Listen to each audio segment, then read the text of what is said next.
आपको तो मेरा प्रणाम है, स्वीकार कीजिए। भगवान विष्णु ने नारद जी से कहा, हे नारद जी, आपका ना व्याकुल लोक में किस काम से, आप क्या चाहते हैं? ये महाभाग्य मुझसे कहिए, मैं उसका उत्तर दूंगा। नारद जी कहते कि प्रभु, हे भगवान, इस समय मैं रथलोक से आ रहा हूँ और वहां पर मैंने जब गया, मैंने मनुष्य को देखा, सब अपनी भांति भांति क्यों नहीं में जल में लेकर के अपने पाप और कर्मों को भोग रहे हैं। उनका दुख दूर करने के लिए मैं आया हूँ। अन्न के बिना, जल के बिना दुखित हो रहा है। परंतु नारद जी ने भगवान से क्या कहा, हे प्रभु, हे भगवान, आप ऐसा व्रत पूजन बताइए कलयुग में करने के लिए। पहली बात जो कम खर्चे में होना चाहिए, पहली बात, एक बात। दूसरी बात जो कम समय में होना चाहिए। तीसरी बात, किसी भी दिन होना चाहिए। और चौथी बात, मनुष्य का दुख भी दूर हो जाना चाहिए। एक पूजन करने से चारों बातें को निवारण हो जाना चाहिए। ऐसा पूजन बता दीजिए। ये कलयुग में आदमी कहेंगे कि भैया 1 महीने में 15 दिन में 1 दिन करना, तो आदमी करेगा नहीं। तो भगवान ने कहा, हे नारद जी, मैं आपको जरूर बताऊंगा। दीन दयाल संभारी, हर नाथ में संकट भारी, ये दिनों के नाथ कहिए और मैं सुनूंगा और कलयुग में जाकर के उसको बताऊंगा। भगवान विष्णु ने क्या बताया कलयुग में करने के लिए? यह सत्यनारायण विष्णु भगवान कथा को बताया। नारद जी ने कहा कि आपने पूजन तो बता दिया, सत्यनारायण विष्णु भगवान कथा को बता दिया, परंतु ये बताइए इसमें पूजन की सामग्री क्या क्या चाहिए? तो भगवान ने क्या बताया? पक्के पक्के केले की फली, शक्कर की गेहूं का आटा यदि नहीं हो सकता, साथिया में चावल होता है, चावल का भी आटा बनता है, गुड़ मिलाकर के वही प्रसाद भगवान को अर्पण कर देना चाहिए। इतने सामग्री में भगवान की कथा हो जाती है। हल्दी, चावल, कुकू, चंदन, ये तो लगता है, हर चीज सामग्री में पूजन हो जाता है। कोई पंडित कोई अलग से लगाता है, वो बात में किसी को नहीं कह सकता। कोई लगा देता, बहुत लगा देता सामग्री। आज यदि कभी छिंदवाड़ा वाले पंडित जी किसी बाहर वालों के दिखाएंगे तो आदमी की कथा की सामग्री तो 1500 2000 की आ जाएगी। ऐसे सामग्री लिखते हैं। आदमी 3-4 मीटर कपड़ा लिख देता, कुछ भी लिख देता है, आदत जमा देता, पूजन पाठ कर लेता है। ऐसा नहीं है। पर भगवान ने कहा इतने में मेरा पूजन होगा। पक्के पक्के केले की फली, शक्कर की गेहूं का आटा या प्रसाद के लिए होता है।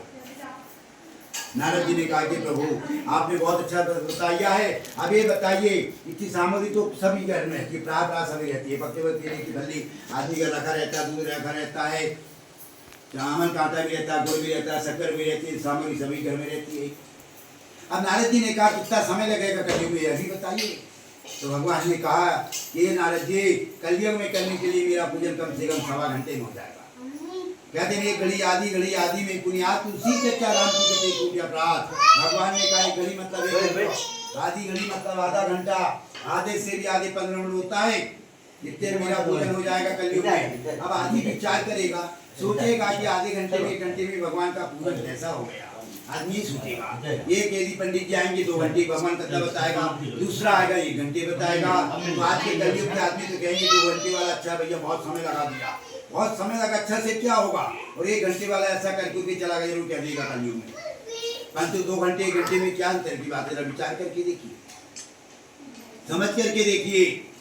आदमी का मन एकाग्र होना चाहिए, भगवान में मन लग जाना चाहिए। यदि 2 घंटे, यदि मैं वर्तमान में अभी 4 बजे से यदि 4 बज रहा है, अभी मैं 7-8 बजे तक यदि भगवान कथा बताऊंगा, तो आदमी कहेगी पंडित जी लगे हुए, हमको दूसरा काम भी पड़ा है।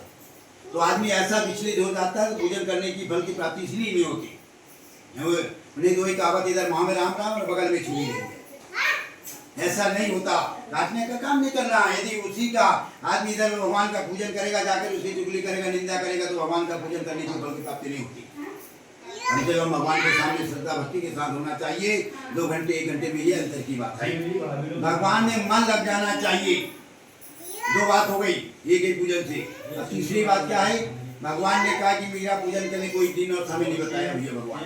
इन्हें सोचना, भगवान विष्णु ने कहा कि सोमवार कर लिए, मंगल, बुधवार, गुरुवार, शुक्रवार, शनिवार, इतवार हो जाएगा, कभी भी हो जाएगा भगवान का।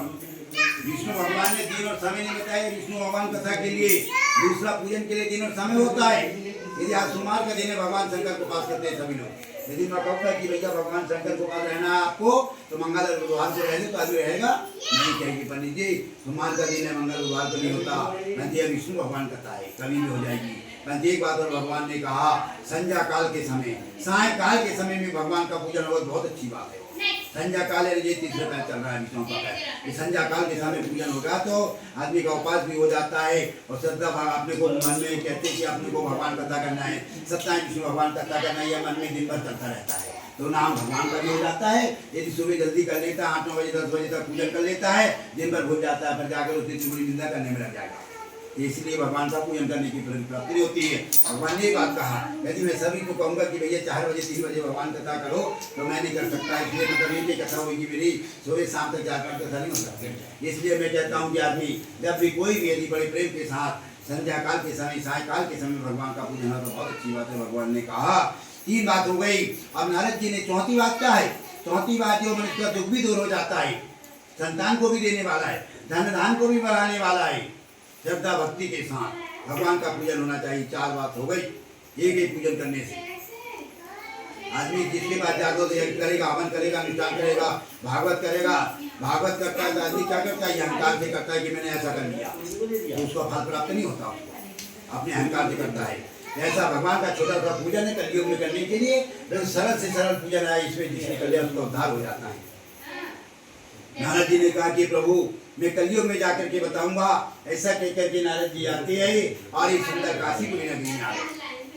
इस प्रकार श्री सूत जी महाराज अपने 88,000 ऋषिवर को नियमित साथ बैठ करके कह रहे थे। उस समय 88 ऋषियों ने इस कलयुग के मनुष्य का उद्धार करने के लिए श्री सूत जी महाराज। तो आज के साधु संत महात्मा कैसे नहीं स्वार्थ न लागे प्रीति से नरमुनि की रीति, साधु वो संत को महात्मा हो सब अपने स्वार्थ के लिए करता है, दूसरे के लिए जल्दी नहीं करता। तो बाहर का साधु संत महात्मा जाएगा ना, अभी अपने घर में किसी घर में हमारे घर में आ जाएगा, किसी घर में उसके बाद आदमी मान लेगा, तुरंत मान लेगा। वो कहेगा कि ऐसा करना है वैसा करना है। जहाँ पर यदि पावर है यदि घी लग रहा है तो वो कहेगा कि भैया जजवान जी हमको 1 किलो घी लग रहा है तो आदमी ला देगा तुरंत। यदि मैं कहूँगा अभी वर्तमान में यदि मेरी बात ही कर लो तो मैं कहूँगा तो आदमी ने पंडित जी का कहाँ लग रहा है, आदमी कहेगा, परंतु उसकी बात मान लेती है, बाहर वाले जरूर मानेगा। और नहीं दे के गट्ठा बांध के अपने घर चला जाता है और उसके जाने के बाद तुम्हारा कुछ हो जाए, दोबारा पूछने के लिए कभी नहीं आएगा, कभी नहीं आएगा कि तू बुरा तकलीफ हो रहा है। इसलिए भगवान ने कहा गुरु करो जान के पानी पियो छान के। पास का आदमी कभी भी काम करेगा, जब बुरा ये इतना ही होगा 1 घंटे में आएगा 2 घंटे में आएगा पर आएगा, अपना काम तो सुनेगा। इसलिए भगवान ने कहा स्वाद न लागे प्रीति तुलना की रीति, वो पूजा पाठ करो देगा, टवान के चला जाता है और कुछ पूछने के लिए नहीं आ सकता। इसलिए भगवान ने कहा बड़े प्रेम के साथ अपन पूजन कर सकते हैं। यह सत्यनारायण विष्णु भगवान कथा है। आदमी ने सत्यनारायण भगवान की कथा बहुत सुने सभी लोगों ने, यहाँ पर भी बैठे हुए सभी ने सुने और लोगों ने सुने होंगे। पर आदमी कहता है कि सत्यनारायण विष्णु भगवान कथा पढ़ के चला जाता है, परंतु ये ज्ञान मुझे भी मालूम नहीं था। परंतु मैंने किसी से और पूछा तो उन्होंने भी बताया। मैंने बहुत पूछते पूछते ज्ञान प्राप्त किया कि भैया सत्यनारायण विष्णु भगवान क्यों कहती है, शंकर भगवान को सत्यनारायण क्यों नहीं कहते, विष्णु भगवान को क्यों नहीं कहते। विष्णु भगवान को तो कहते हैं सत्यनारायण, परंतु शंकर भगवान को, ब्रह्मा जी को, कृष्ण भगवान को, राम जी को, हनुमान जी को, इंद्र देवता, वरुण देवता, कुबेर देवता, 33 कोटि देवता को किसी को सत्यनारायण क्यों नहीं कहते, मात्र विष्णु भगवान को ही सत्यनारायण क्यों कहते हैं। इसका मतलब इस प्रकार हुआ। एक बार कहते हैं ब्रह्मा जी और विष्णु भगवान में दोनों में बहस हुए लड़ाई हो गई और ब्रह्मा जी कहते हैं कि विष्णु भगवान से कहा कि मैं तुमसे बड़ा हूँ, विष्णु भगवान कहते हैं कि मैं तुमसे बड़ा हूँ। अब दोनों लड़ते लड़ते 2 की लड़ाई होती है आपस में, तो किसी के पास जाता है भैया मेरा निर्णय कर दो, तुम्हें कहाँ आ गए, चलो भगवान शंकर भोलेनाथ के पास चलते। दोनों लड़ते लड़ते भगवान शंकर भोलेनाथ के पास आ गए और कहा कि ब्रह्मा जी कहते हैं कि मैं बड़ा हूँ, विष्णु भगवान ने कहा कि मैं बड़ा हूँ। भगवान शंकर कहते हैं कि आप मेरे पास आए हुए तो शांत रहिए, मैं आपका निर्णय कर देता हूँ। भगवान शंकर का रूप इधर एक था और इधर एक रूप स्तंभ के रूप में, खंबे के रूप में प्रकट हुए भगवान भोलेनाथ। एक गया आकाश को, दूसरा गया पाताल की ओर। ब्रह्मा जी से कहा कि तुम किस ओर जाना चाहते हो। ब्रह्मा जी ने कहा कि मैं आकाश की ओर चला जाता हूँ पता लगाने के लिए, और विष्णु भगवान ने कहा कि मैं पाताल की ओर चला जाता हूँ। ऐसा कहने के बाद ब्रह्मा जी गए, ब्रह्मा जी को छोड़ तो नहीं मिला कहीं और आधी रास्ते से लौट करके आ गए। आकर के रास्ते में केकती मिल गई। केकती से कहा कि चलो भगवान शंकर के सामने कह देना कि ब्रह्मा जी को छोड़ मिल गया। केकती ने कहा इसका परिणाम क्या मिलेगा। ब्रह्मा जी ने कहा जब कलयुग आएगा तो मेरी पूजन होगी घर घर में और आपकी मेरी पूजन होगी। केकती ने मान लिया, इतना अवसर कितना मिल रहा है, अवसर बहुत अच्छी बात है, ब्रह्मा जी के साथ पूजन होगी।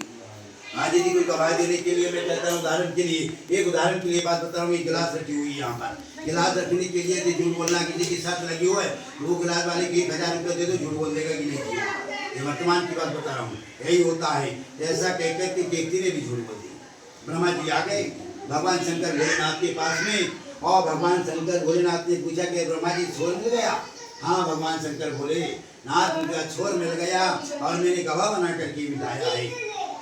तो भगवान शंकर भोलेनाथ ने कहा कि ब्रह्मा जी आपने झूठ बोल दिया, इसलिए झूठ बोलने के कारण ब्रह्मा जी का सिर काट दिया और ब्रह्मा जी से कहा कि कलयुग जब आएगा तो तुम्हारी पूजन कोई नहीं करेगा और तुम्हारा मंदिर भी नहीं होगा और तुम्हारा कोई उपास भी नहीं रहता।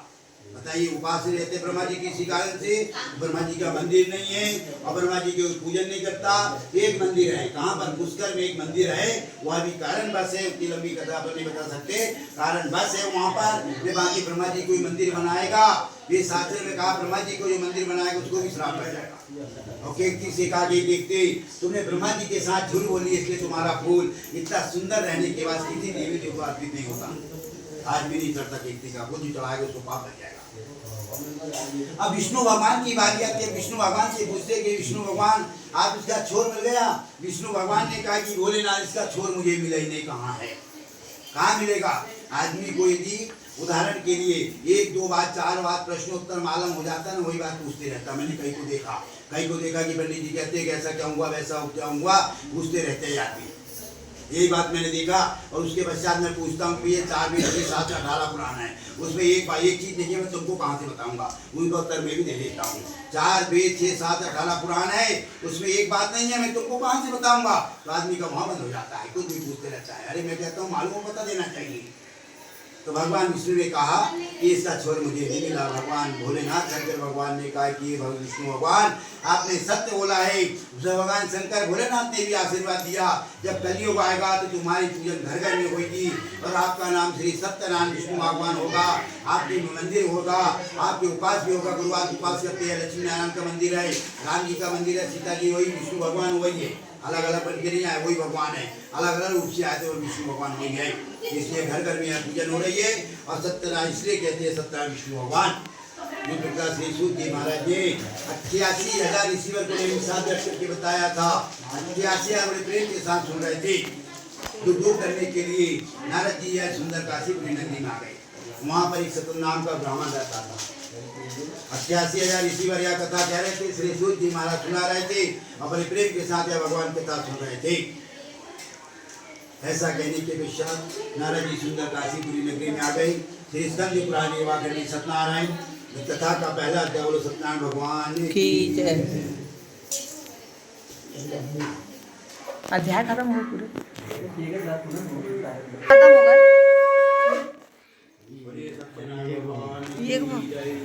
श्री गणेशाय नमः, श्री सरस्वती नमः। श्री सूत जी महाराज अपने सुनका दी यानी प्रथम अध्याय समाप्त। नारद जी आते हैं, सुंदर काशीपुरी नगरी में आ गए। वहाँ पर एक नाम का ब्राह्मण रहता था। वे ब्राह्मण क्या थे? गरीब थे और रोज भीख मांगने का काम करते थे, घुमा फिरा करते थे। भगवान ने सोचा इस ब्राह्मण का तो दूर करने के लिए मुझे जाना पड़ेगा। भगवान ने कहा कि जग में अद्भुत प्रसंग है, मामे के दूसरे विशेष अंग है। भगवान ने भगवान ने कहा कि मेरा दूसरा अंग है ब्राह्मण, इसलिए मुझे जाना पड़ेगा। आकर के जब भगवान आते हैं तो बूढ़ा ब्राह्मण का रूप धारण करके आए और सतन नाम का ब्राह्मण के पास गए। कहा कि ब्राह्मण देवता आप दुखी होकर के क्यों घुमा फिरा करते? सब ब्राह्मण कहता है कि भगवान मैं गरीब ब्राह्मण हूँ और भीख मांगने के लिए घुमा फिरा करता हूँ, दुखी तो करके कोई उपाय तो कृपा करके आप मुझे बताइए। इस मांगने से तो मेरी मुक्ति हो जाए, विरक्ता में दूर हो जाए। ब्राह्मण के प्रश्न का उत्तर देते ब्राह्मण तक भगवान कहते कि ब्राह्मण देवता आप मेरी बात को मानेंगे क्या? ब्राह्मण ने क्या मानने की बात है, मानूंगा, अच्छी बात होगी। तो भगवान विष्णु ने कहा कि आपको श्री सत्यनारायण विष्णु भगवान की कथा करना है, आपकी गिरफ्तार दूर हो जाएगी, परंतु श्रद्धा भक्ति के साथ। सतनाम का ब्राह्मण ने पूछा, इसमें सामग्री की बात वही बताया मैंने अभी, पक्के पक्के केले की फली शक्कर गिर के हो पाता। और ब्राह्मण को बुला करके भगवान का पूजन करना चाहिए, ऐसा कहकर के सतनाम का ब्राह्मण कहता है कि भगवान मैं तो नहीं कर सकता, क्योंकि मेरे पास धन दौलत नहीं है। भीख मांगने की जाता हूँ तो मेरे कुटुंब परिवार का पेट भरता, ब्राह्मण को पैसे कहाँ दूंगा, दक्षिणा कहाँ दूंगा, कथा पढ़ाई के लिए भाई बंधुओं को भोजन कहाँ से कराऊंगा। भगवान ने कहा कि आपने पूछा था मैंने बता दिया, नहीं पूछते तो नहीं बताता। ऐसा कहकर के भगवान वहाँ चलता ध्यान हो गए। ब्राह्मण देवता अपने मन में सोचने लगता है कि बूढ़ा ब्राह्मण है तो मुझे विधि मैं तो नहीं कर सकता। ऐसा कहे ब्राह्मण देवता को रात भर नींद नहीं है। प्रातः काल हुआ यानी सवेरा हुआ उसने विचार किया ब्राह्मण ने मेरा उद्धार करने के लिए कोई पूजा बताया होगा। हाथ में जल लिया, फूल ले लिया, चावल के दाने हाथ में रख लिया और भगवान विष्णु के सामने हाथ जोड़ करके संकल्प किया कि भगवान आज के दिन जो कुछ भी भीख मांगने से मुझे रुपया पैसा मिलेगा ना, मैं उसी से आपका पूजन करूंगा। यह संकल्प किसने किया? सतनाम का ब्राह्मण ने किया। और कहाँ रहता था? सुंदर काशी की नगरी में रहता। संकल्प क्या? इसके पश्चात अपने घर से भिक्षक में निकल जाता। भीख मांगने का काम था, भीख मांगने के लिए चला जाता है। परंतु भगवान के उसे बहुत अच्छा कर्म प्राप्त हुआ। यहाँ 1 रुपया मिलता था, उसको 2 रुपया मिला, 2 रुपया मिलता था, 10 मिला। भगवान की कृपा है। वही धन से ऐसा चमत्कार करके दिएगा, क्या पर कृपा राम की हो, ता पर दया करे सब कोई। देवताओं ने मिलकर कृपा किया। वही से भगवान का पूजन करने के लिए सामग्री लिया। पक्के पक्के केले की फली, शक्कर, घी, गेहूं का आटा और ब्राह्मण को बुला करके भगवान का पूजन किया। ऐसा कहकर की और सब धन से परिपूर्ण हो गया। वह ब्राह्मण देवता पूर्णमासी संक्रांति को भगवान का पूजन करने लगा। श्री सूत जी महाराज चर्चा प्रश्न किया। पहली कथा सतनाम का ब्राह्मण ने किया। अब आगे किसने किया था कथा सुनाइए। श्री सूत जी महाराज कहने लगे वही ब्राह्मण देवता सतनाम का ब्राह्मण या भगवान का पूजन करना था, अपने घर में बैठ गया। वहां पर घूमते घूमते लकड़ी बेचने वाला आया। लकड़ी बेचने वाले यानी लकड़हारा, लकड़ी का गट्टा देखा कि भगवान एक ब्राह्मण गरीब था, उसके घर में भीड़ भाड़ क्यों लगी हुई है। आज कहीं भीड़ भाड़ देखते आदमी कहता है कुछ होगा होगा, देखने के लिए चला गया। लकड़ी बेचने वाला जब गया तो कहता गया भगवान कथा हो रही, तो ब्राह्मण देवता कथा कह रहे थे। बैठ गया। बैठने के पश्चात उसके मन में सोच विचार चल रहा था। क्या चल रहा था कि ये ब्राह्मण देवता घर घर भीख मांग करके लाता था, इतना बड़ा परिवार का पालन कैसा करता, घर बना दिया, इसको धन कहाँ से मिल गया। सोच विचार करने लगा। वहां तो लकड़ी बेचने वाले ने किया। इस कलयुग में भी वही बात है। एक नजर डालिए कलयुग में आकर के, यदि कोई गरीब आदमी रहता है ना, वो अच्छे से रहने लगता, घर वाला लेता, अच्छे से रहने लगता, खाने लगता, पीने लगता है, तो सोच विचार करता कि भैया इसने कहाँ से कमा लिया, कुछ ले आया होगा, कुछ कमा लिया होगा, दलफन की बजाय किया होगा। ऐसा कहेगा आज भी कलयुग में। रिश्तेदार, पड़ोस, गाँव वाले, मोहल्ला पड़ोस वाले यही करते रहते हैं। आज भी वही बात है। ब्राह्मण ने कहा क्या भगवान की कृपा से मुझे धन मिला है, आप व्यर्थ में क्यों चिंता करते हैं। भगवान की कृपा से अपना कर्म करना चाहिए। लकड़ी बेचने वाला कहता है ये ब्राह्मण देवता, यदि मैं भगवान का पूजन करूंगा मुझे धन की प्राप्ति हो जाएगी। ब्राह्मण ने कहा श्रद्धा भक्ति के साथ। लकड़ी बेचने वाले ने भगवान का प्रसाद खाया, जल पिया, अपने नगर को प्रस्थान किया। लकड़ी बेचने वाला कहता है ब्राह्मण ने सच बताया, झूठ बताया, मैं क्या करूंगा। रास्ते में चलते चलते विचार किया कि भगवान का संकल्प करूंगा। हाथ में बड़े प्रेम के साथ जल रखा, फूल रखा, चावल के दाने रख दिया और भगवान विष्णु के सामने हाथ जोड़ करके संकल्प किया कि भगवान आज के दिन लकड़ियों को बेचने से मुझे धन मिलेगा और रुपया पैसा मिलेगा, उसी से आपका व्रत पूजन करूंगा। यह संकल्प किसने किया? लकड़ी बेचने वाले लकड़हारा ने किया संकल्प। उसके पश्चात जंगल में गया, अपना कर्म किया। आज यदि कोई सियाना आदमी, यदि कभी मैं कह दूंगा किसी लड़के को कि भैया या भगवान के पास सब कुछ मिलता है ना, तो आदमी सोचेगा कि पंडित जी ने अच्छा बताया, हमारे सियाने ने भी अच्छा बताया कि भैया भगवान बैठे बैठे मिल जाता है, भगवान का संकल्प करने से मिल जाता है, तो हम कमाने की क्यों जाए। घर में हाथ में जल रखेगा, अच्छे से फूल रखेगा, चावल के दाने रखेगा और हाथ जोड़कर पालती मार करके बैठ जाएगा और बताया तो हाँ भगवान का संग, हे भगवान मुझे घर बैठे बैठे रुपया पैसा धन मिल जाएगा, 3 दोनों एक पढ़ूंगा, एक कथा की 2 कथा करूंगा, ऐसा कर लेगा कलयुग में। परंतु ऐसा कभी नहीं होता। भगवान ने कहा कि अपना कर्म करना चाहिए। कर्म प्रधान कुछ राखा तो तेही राखा, अपने कर्म धर्म को नहीं छोड़ना चाहिए। जिसका जो कर्म उसको करते रहना चाहिए। बैठे बैठे बताया किसी को कुछ मिलेगा, कुछ नहीं मिल सकता। मैंने बैठे बैठे की बात बताया, कर्म की बात बताया। मजाक कहते पंडित जी हमको भोजन मिल जाता बैठे बैठे। अरे मैं कहता हूँ हाथ को साइड में करिए, हाथ में बाजू रखिए और हाथ मत चलाइए तुम्हारा, तो आपका भोजन कहाँ जाएगा। आदमी कहेगा कि हम ऐसे खा लेंगे, तो मुँह को मत चलाइए आप। मैं कर्म की बात कर रहा हूँ। मुँह का कर्म मुँह करेगा, हाथ का कर्म हाथ करेगा। बैठे बैठे किसी को कुछ नहीं मिल सकता। भगवान ने कहा अपना कर्म करना चाहिए। लकड़ी बेचने वाले का काम था, लकड़ी बेचने का, जंगल में गया, अपना कर्म किया, लकड़ी का रखा अपने सिर पे लिया। भगवान विष्णु सोचने लगे लकड़ी बेचने वाले को धन मिलना चाहिए।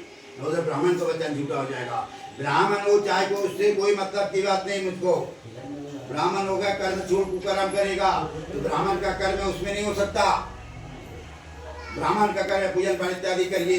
एक ब्राह्मण, उसको कहना चाहिए, ब्राह्मण को कभी गुस्सा नहीं आती, विरोध नहीं करता, किसी को गाली नहीं दे सकता, उसको ब्राह्मण कहना चाहिए। ऐसे 95% पंडित घूम रहे हैं अभी वर्तमान में कि भैया हमारे यहाँ कथा करा लो, हमारे यहाँ पूजन करा लो, ऐसे घूम रहे हैं गाँव में, छिंदवाड़ा शहर में घूम रहे हैं, गांव में देहात घूमते हैं, कहीं घूम रहे हैं, मैं नाम नहीं बताता किसी को, अपने यहाँ की बात नहीं, और कहीं के पंडित घूमते हैं कि हमारे यहाँ पूजन कराओ कराओ।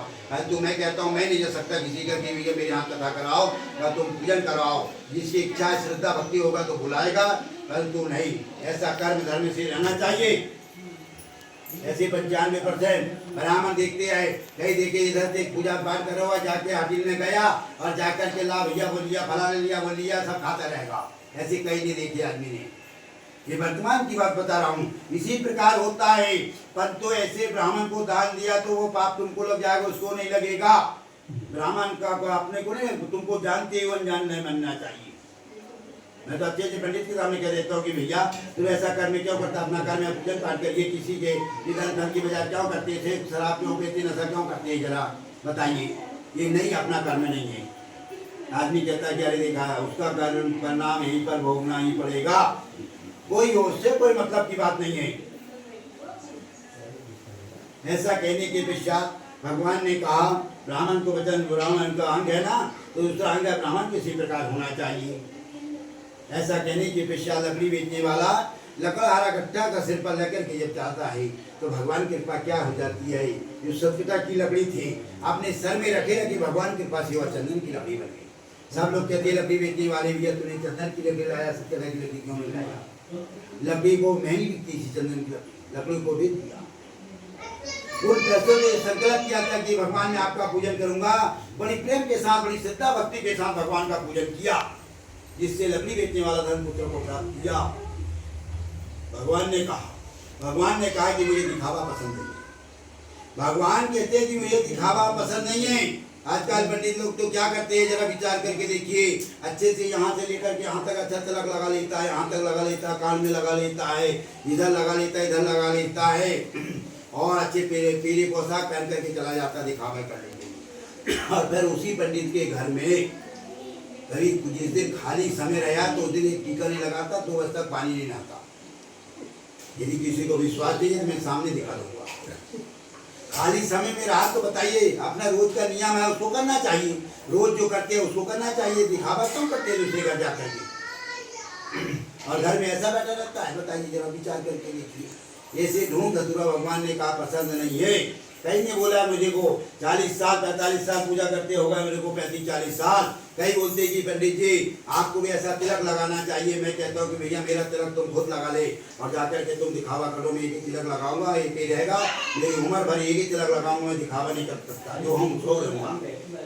आज भगवान शंकर भोलेनाथ का अभिषेक करके भी आया हूँ, मैंने अभी 2 अभिषेक करके आया, उसके पश्चात भी मैंने तिलक नहीं लगाया। मैंने ये तिलक है मेरा, ये कहीं रहेगा, मैं भगवान शंकर भोलेनाथ को तिलक लगा देता हूँ। भगवान शंकर की बराबरी मैं नहीं कर सकता और भगवान की बराबरी अपन नहीं कर सकते। मात्र तिलक लगाना चाहिए, अपने दिखावा नहीं होना चाहिए। आजकल के पंडित लोग इसी प्रकार करते हैं, इसी प्रकार का दिखावा करती है और कहते हैं कि घर जाकर कहते हैं कि मुझे मेरे हाथ पूजन कराओ, वो कराओ। ऐसा नहीं है, ऐसा नहीं होना चाहिए। अपना कर्म धर्म तो देखिए, अपना कर्म कैसा है, अपना कर्म धर्म देखिए। कोई बोलते हैं उससे तो अपना कर्म करना चाहिए। लकड़ी बेचने वाले ने भगवान का पूजन किया और श्लोक में अंत में वैकुंठ को जाकर के स्वर्ग का सुख प्राप्त लेता है। श्री स्कंद पुराण सत्यनारायण कथा का दूसरा अध्याय समाप्त।